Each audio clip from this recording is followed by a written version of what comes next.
Meccano, part number 176, Anchoring Spring for Chords. Hi folks and welcome back. It's the 14th of the Aeroplane Constructor set build, the light biplane.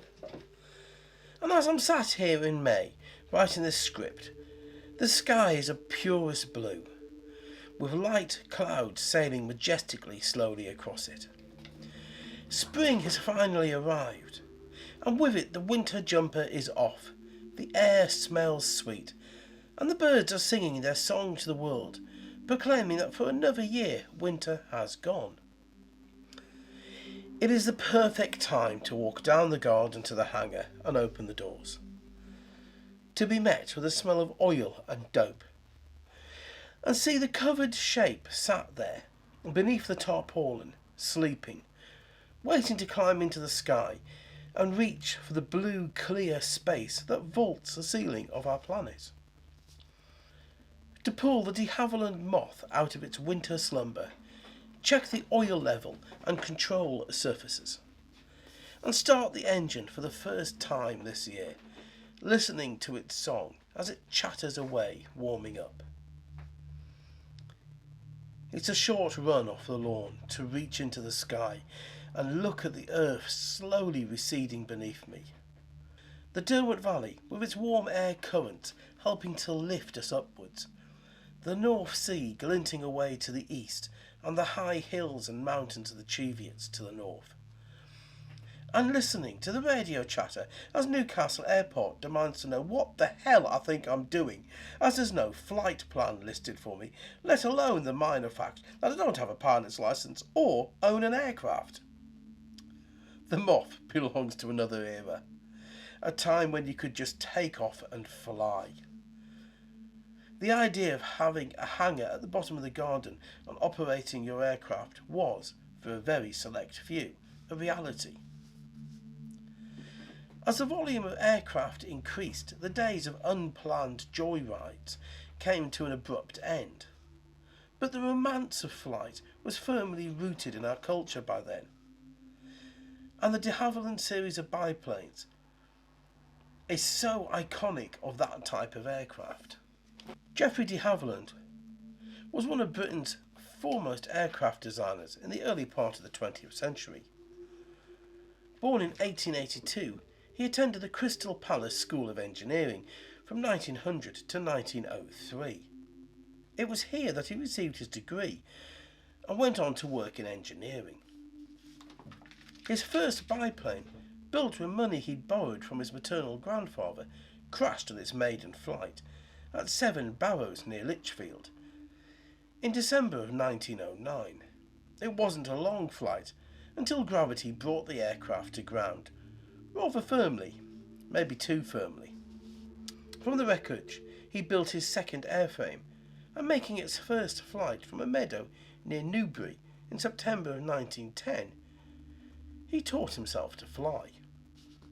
In 1910, he joined His Majesty's Balloon Factory at Farnborough, which in time became the Royal Aircraft Factory, and he sold them his second aircraft for a whopping sum of £400, nearly a year's wages at the time.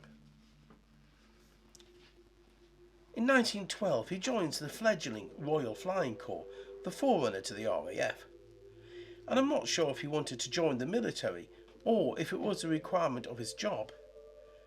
In either way, his rank of lieutenant was confirmed on Christmas Day that year. Apart from a small stint of active duty based in Scotland, flying a French Blériot, he was assigned to target German U-boats which were hunting British merchant ships off the east coast. He spent most of his war designing aircraft for the Aircraft Manufacturing Company Limited, or simply known as Airco. Airco was a company that grew fat on the First World War, producing many of the combat aircraft that saw combat in France and elsewhere, and on paper looked to be a viable, profitable company. But post-war, with a large glut of unneeded ex-combat airframes available to the public, the company was on thin ice. and in 1920 was sold to the Birmingham Small Arms Company, or BSA. BSA, realising that they'd brought a crock, or something that's very likely to turn round and bite you, liquidated the company in July of that year. Taking the opportunity that had arisen, Geoffrey and his brothers stepped in and founded the de-Haviland Aircraft Company. In the design of the DH-60, the aircraft's ability to fold its wings back against the fuselage of the airframe was an inspired design thought, and the aircraft was marketed to military forces the world over.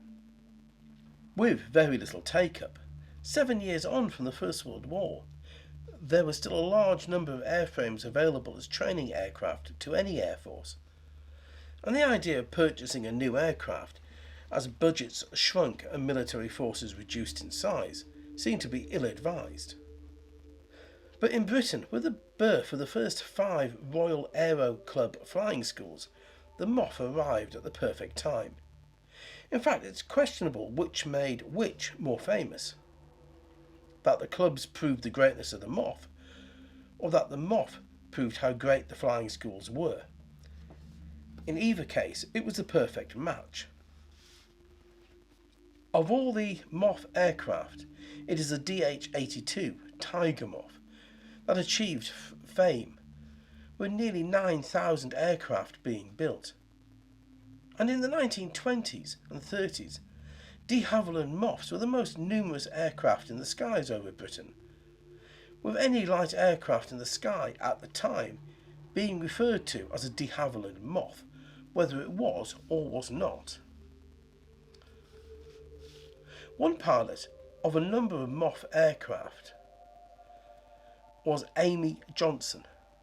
She was the first woman to fly solo from Britain to Australia in a DH-60 Gypsy Moth in 1930, taking off from Croydon Airport on the 5th of May and landing at Darwin 19 days later on the 24th. It seems strange to think now, when flight is so safe, so normal, how daunting her dream was. Not just for the length of journey. After all, it was an 11,000-mile flight in a single-engined aircraft, at times over open sea, with no safety net to catch you if it goes wrong. No GPS navigation or radar. No tower that you can talk to, or an ability to get a Mayday message out.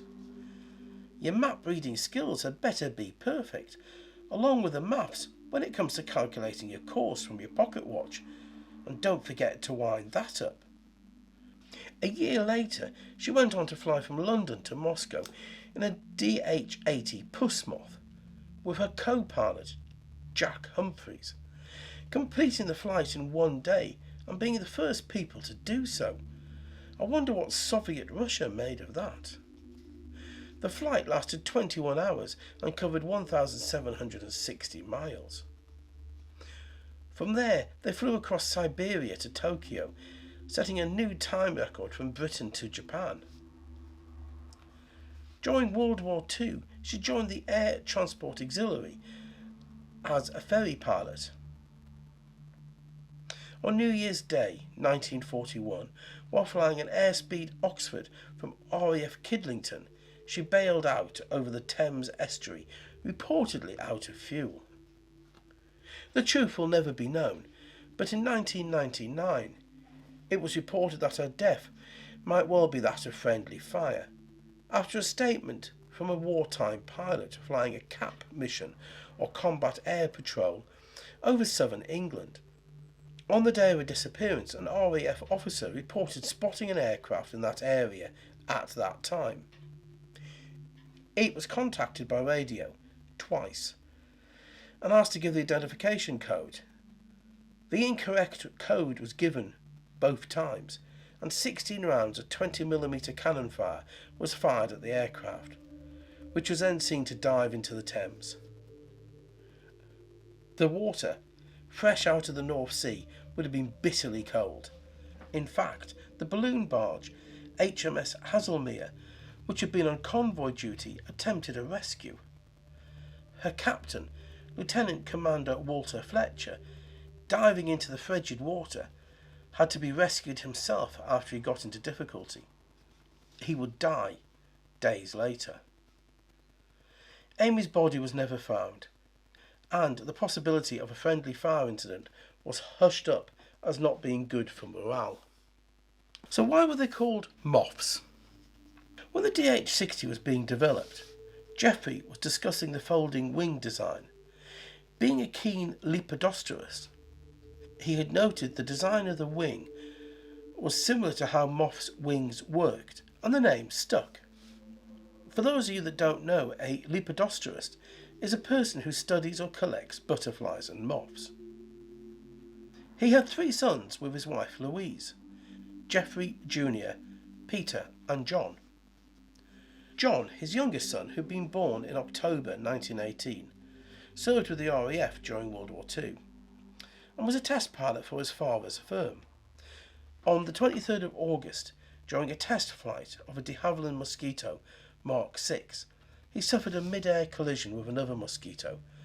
Both crews, 4 people in total, were killed. Jeffrey Jr., also a test pilot for de Haviland, was the eldest, born in February of 1910. On the 27th of September 1946, while piloting the experimental de Haviland 108 Swallow, verging on the speed of sound, the airframe suffered a catastrophic structural failure caused by a shock stall, which placed loads on the fuselage and wings beyond the limits of the aircraft. Both wings snapped back and the aircraft plunged into the Thames. Jeffrey Jr. was killed. The middle son, Peter, was also a test pilot for de Haviland, but unlike his brothers, survived the rigours of the dangerous job.